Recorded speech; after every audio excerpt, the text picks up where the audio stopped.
திண்டுக்கல் மாவட்டம் கொடைக்கானல் மேல்மலை பகுதிகளில் ஏக்கர் கணக்கில் பற்றி எரிந்து வரும் காட்டுத் தீயை கட்டுப்படுத்த முடியாமல் வனத்துறையினரும் தீயணைப்புத் துறையினரும் போராடி வரும் நிலையில் சுற்றியுள்ள கிராம பகுதிகளில் மின்தடை ஏற்பட்டுள்ளது.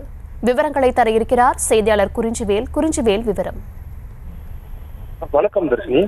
திண்டுக்கல் மாவட்டம் கொடைக்கானல் மலைப்பகுதிகளில் கடந்த சில தினங்களாக வெயிலின் தாக்கம் அதிகமாக இருப்பதால் பல்வேறு பகுதிகளில் காட்டுத்தீ பற்றி எரிந்து வருகிறது. குறிப்பாக கடந்த ஒரு வாரமாக கொடைக்கானல் மேல்மலை பகுதிகளான பூம்பாறை, மன்னவனூர், கூக்கால் உள்ளிட்ட பல்வேறு பகுதிகளில் வனப்பகுதிகளில் காட்டுத்தீயானது கொழுந்துவிட்டு எரிந்து வருகிறது. இந்த தீயானது தொடர்ச்சியாக பரவி ஒரு வாரத்தில் சுமார் 300 ஏக்கருக்கு மேற்பட்ட நிலப்பரப்பில் பரவி வருகிறது. இதனால் இந்த வனப்பகுதியில் இருக்கக்கூடிய அரிய வகை மூலிகை செடிகளும் மரங்களும் தீயிற உள்ளன. அதே போல வனப்பகுதியில் இருக்கக்கூடிய வனவிலங்குகளும் வேறு இடத்துக்கு இடமாறு சூழலும் தற்போது ஏற்பட்டுள்ளது. பற்றி எரிந்து வரும் தீயை அணைக்க முடியாமல் தீயணைப்பு துறையினரும் வனத்துறையினரும் பெரும் சிரமம் அடைந்து வருகின்றனர்.